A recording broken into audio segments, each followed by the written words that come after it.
AutoCAD के next lecture में आज हम सीखने वाले दोस्तों centre mark, inspection, jog linear, oblique, align text, ये डायमेंशंस किस तरह से यूज करते हैं।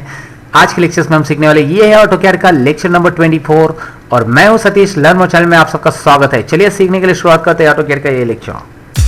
हेलो फ्रेंड्स, अब तक आपने मेरा चैनल सब्सक्राइब नहीं किया है तो सब्सक्राइब कीजिए और मेरी वीडियोस की नोटिफिकेशन के लिए बेल आइकॉन पे क्लिक कीजिए। तो यहां पे आपको दिखाई दे रहा है दोस्तों सेंटर मार्क है, इंस्पेक्शन है, जॉग है और ऑब्लिक, ये डायमेंशन हमें सीखने। तो सेंटर मार्क कभी यूज होता है मैं आपको सबसे पहले बता देता हूं। सबसे पहले अगर आप सर्कल ड्रॉ कर लेते हो और यहाँ पे सर्कल जैसे कोई भी एक रैंडम सर्कल मैं यहाँ पे ड्रॉ कर लेता हूँ। सर्कल ड्रॉ कर इससे करना है ये तो बताने की जरूरत नहीं, यहाँ पे सर्कल दिख रहा है। अगर आप पहली बार यूज कर रहे हो तो पहली बार तो मत करो क्योंकि सीरियली लेक्चर देखेंगे तो ही समझ में आएगा दोस्तों। और यहाँ पे आपको सेंटर मार्क नहीं दिखता है इसका। सेंटर मार्क वैसे आप ड्राइंग करने के लिए लेके जाएंगे माउस तो यहाँ पे बॉर्डर पे माउस लाएंगे तो सेंटर मार्क दिखाई देता है। It is well and good, लेकिन फिर भी आपको सेंटर मार्क यहाँ पे शो करना है परमानेंटली तो उसके लिए डायमेंशंस में जाइए और इसमें सेंटर मार्क पे क्लिक कीजिए। सेंटर मार्क पे क्लिक करने के बाद यहाँ पे क्लिक कीजिए इसके बॉर्डर पे और आपको दिखाई देगा इसमें एक सेंटर मार्क। यहाँ पे आपको क्लियरली सेंटर मार्क दिखाई दे रहा है, अंदर छोटा सा सेंटर मार्क आ रहा है यहाँ पे। इसकी साइज अगर बढ़ानी है तो इसके लिए भी ऑप्शन है हमारे पास। डी एंटर प्रेस कीजिए जिसमें आएगा डायमेंशन स्टाइल और डायमेंशन में जो भी मॉडिफाई करते हैं हम लोग यहाँ से ही करते हैं। मैं हमेशा जूम करके आपको दिखा देता हूँ जो भी मैं मॉडिफिकेशन कर रहा हूँ तो उसके ऊपर ध्यान दीजिए हमेशा। तो उसके बाद मैं सिंबल एंड एरोज पे क्लिक कर रहा हूँ और यहाँ पे आपको दिखाई दे रहा है सेंटर मार्क्स। सेंटर मार्क्स की साइज बहुत कम आ रही है, वैसे 0.09 आ रही है। तो मैं इसे ड्रैग क्लिक कर देता हूँ, सपोज 1 कर देता हूँ डायरेक्टली, आप देखते कितना बड़ा आ जाता है। अभी मैं यहाँ पे ओके कर देता हूँ और यहाँ पे मैं सेट करंट करूंगा। ओके करने के बाद सेट करंट करना ना भूलिए, तभी जाके इसका इफेक्ट अप्लाई हो जाएगा। तो चलिए मैं अभी इसका सेंटर मार्क दिखा देता हूँ आपको। डायमेंशंस में जाएंगे और सेंटर मार्क पे क्लिक करके यहाँ पे क्लिक करूंगा मैं।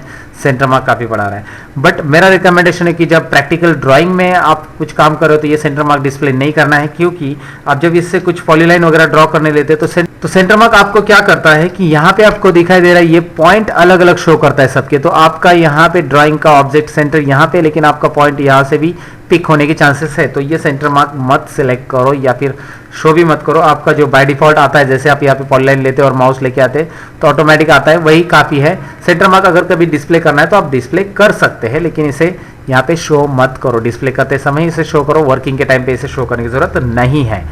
अब यहाँ पे आगे इंस्पेक्शन, ये एक ऑप्शन है। इंस्पेक्शन यानी कि कोई ड्राइंग्स में जो डायमेंशंस दिए हैं आप उसे वेरीफाई कर रहे हो। जैसे कि मैं यहाँ पे एक ड्राइंग बना देता हूँ, 20 बाय 10 का एक रेक्टेंगल बना दिया मैंने और 20 बाय 10 का रेक्टेंगल ड्रॉ करने के बाद मैं डायमेंशंस में जा रहा हूँ और यहाँ से एक लीनियर डायमेंशन अप्लाई कर रहा हूँ। उसका शॉर्टकट की DLI है, पुराने लेक्चर्स में बताया। यहाँ पे देख सकते हैं डायमेंशन आ चुका है, 20 डायमेंशन आ चुका है। अब मैं थोड़ा सा इसका साइज बढ़ाना चाहता हूँ तो वो तो डी इंटर में है, मॉडिफाई में है, साइज बढ़ाना है। टेक्स्ट में जाइए, साइज यहाँ पे मैं बढ़ा देता हूँ। इसका साइज बढ़ा दिया मैंने 1 और सिंबल और एरोज में भी 1 कर दिया मैंने। ओके करने के बाद सेट करंट कीजिए और क्लोज कीजिए। ठीक है, ये आपको पता है ऑलरेडी, साइज बढ़ाना वगैरह पुराने डायमेंशंस लेक्चर में बताया। यहाँ पे आप देख सकते हैं अभी साइज बढ़ गया। मुझे इंस्पेक्शन करना है तो मैं इंस्पेक्शन ले लेता हूँ यहाँ पे डायमेंशंस में, इंस्पेक्शन ऑप्शंस, और इस ड्राइंग को मैं चेक कर रहा हूँ ये ड्राइंग एक्यूरेट है। मुझे कुछ भी लेबल वगैरह देना है यहाँ पे। सपोज मैं किसी और का ड्राइंग चेक कर रहा हूँ तो मैं यहाँ पे लिख सकता हूँ दिस डायमेंशन इज एक्यूरेट, तो मैं एक्यूरेट वहाँ पे लिख सकता हूँ और यहाँ पे कितना परसेंटेज एक्यूरेसी है उसका लिख सकते हैं, या फिर यहाँ पे कौन सा स्टाइल चाहिए वो आप सिलेक्ट कर सकते हैं। उसके बाद यहाँ पे सिलेक्ट डायमेंशंस ऑप्शन पे क्लिक करना है, इस पे क्लिक करना है, राइट क्लिक करना है और अभी आप ओके करेंगे तो आपको दिखाई देगा एक्यूरेट 100%, 20 डायमेंशन से 100% एक्यूरेसी यहाँ पे आपको डिस्प्ले हो रहा है। बस इतना ही इसका काम है, एक्यूरेट है कि नहीं है आप डिस्प्ले कर सकते हैं या फिर उसमें वो टैग्स ऐड कर सकते हैं, जैसे कि ये आपको ऐड करके मैंने दिखाया यहाँ पे। तो डी इंटर में जाके डायमेंशंस की साइज कम करके आप वहाँ पे वो अच्छे से डिस्प्ले भी कर सकते हैं। टेक्स्ट में जाकर यहाँ पे डायमेंशन की साइज आप 0.5 कीजिए और साथ में प्राइमरी यूनिट्स में यहाँ पे जो 0 आ रहे हैं प्रिसिशन पॉइंट, उसे हम कर देंगे कम। कितना कम कर देंगे उसे हम लोग रखेंगे 0.00। ओके, यहाँ पे 4 बार आ रहे थे, 2 बार रख देंगे तो अभी आपको थोड़ा सा ये प्रॉपर दिखाई देगा। सेट करंट कीजिए, क्लोज कीजिए, क्लियर। तो ये था डायमेंशंस के अंदर जो मुझे बताना था इंस्पेक्शन। उसके बाद मैं जॉग बताता हूँ। जॉग मतलब यहाँ पे इस डायमेंशन को मार्क दे सकते हैं आप। सिलेक्ट किया डायमेंशन को मैंने, पहले जॉग लेने के बाद क्लिक कर दिया, जहाँ पे भी क्लिक करोगे जॉग लाइन इस तरह से आ जाएगी। अब यहाँ पे जॉग लाइन मुझे इस तरफ चाहिए तो मैं इस तरफ डायमेंशन को एक बार क्लिक कर देता हूँ, फिर दूसरा क्लिक करूंगा तो यहाँ पे डायमेंशन पे वो आ जाएगा। पहला क्लिक सिलेक्शन के लिए रहता है डायमेंशन, दूसरा क्लिक जहाँ पे जॉग आपको चाहिए वहाँ पे आप ऐड कर सकते हैं। It is just to show the dimensions in a different manner, nothing but. Okay, तो ये आप इस तरह से शो कर सकते हैं। अभी ऑब्लिक का क्या यूज होता है मैं आपको बताता हूँ। ऑब्लिक तो वैसे आइसोमेट्रिक में ज़्यादा यूज होता है, जैसे हमारा 2D का सब टूल्स खत्म हो जाएगा, हम आइसोमेट्रिक ड्राइंग सीखने वाले, तो ऑब्लिक डायमेंशंस वहाँ पे यूज होगा। लेकिन ऑब्लिक यहाँ पे क्या करेगा आपको दिखा देता हूँ। सिलेक्ट करता हूँ ऑब्लिक लेने के बाद, मैं राइट क्लिक करता हूँ और मैं 3D कर देता हूँ, ये इस तरह से टेढ़ा हो जाएगा। ओके, तो आपको चाहिए तो आप कर सकते हैं, Ctrl Z मुझे नहीं चाहिए, मैं नहीं करता हूँ यहाँ पे ऑब्लिक, तो समझ में आपको। अब मैं यहाँ पे आगे लेके चलता हूँ आपको अलाइन टेक्स्ट में क्या है। तो आज के लेक्चर में यहाँ तक ही हम पढ़ने वाले, home, angle, left, centre, right क्या होता है मैं आपको बता देता हूँ अभी। तो सबसे पहले मैं यहाँ पे करता हूँ इसको एंगल, और मैं इसे सिलेक्ट करके 30 एंगल पे क्लिक कर देता हूँ। 30 एंगल दिखा दे रहा है आपको, वाओ इट्स रोटेटेड।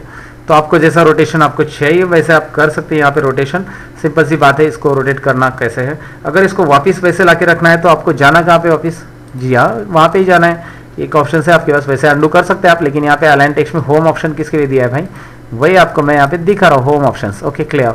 अब इसको लेफ्ट साइड में रखना है आपको, तो सिंपल सी बात है, लेफ्ट आपको दिखाई देगा, डायमेंशन गए लेफ्ट साइड में। ओके चलो राइट साइड में रख के देखे थे, ओके रख दिया, and then centre, that's it. So that's it दोस्तों, आज के ये लेक्चर्स में मैंने बस आपको ये 4-5 टूल्स बताए हैं, इसका प्रैक्टिस कीजिए। थोड़ा सा ऑप्शंस था आज के लेक्चर्स में, कल के लेक्चर्स में हम लोग आगे डायमेंशन स्टाइल में सब पूरा टॉपिक देख लेंगे। मैं पूरा डायमेंशंस मेनू यहाँ पे कवर कर रहा हूँ। एक बार डायमेंशंस आपका कवर होने के बाद आपको ड्रॉ, मॉडिफाई और डायमेंशंस तीनों भी आते हैं, ये समझ जाऊंगा मैं, और आपने प्रैक्टिस की होगी ये भी उम्मीद करता हूँ। तो चलिए मैं मिलता हूँ आपको नेक्स्ट लेक्चर के अंदर। अगर आप नए हो मेरे चैनल पर तो सब्सक्राइब करना ना भूलिए, और आपके दोस्तों के साथ कैड का लेक्चर जरूर शेयर कीजिए। मैं मिलूंगा कुछ और इंटरेस्टिंग कैड के लेक्चर के अंदर, तब तक के लिए सीखते रहो, सिखाते रहो। Bye bye.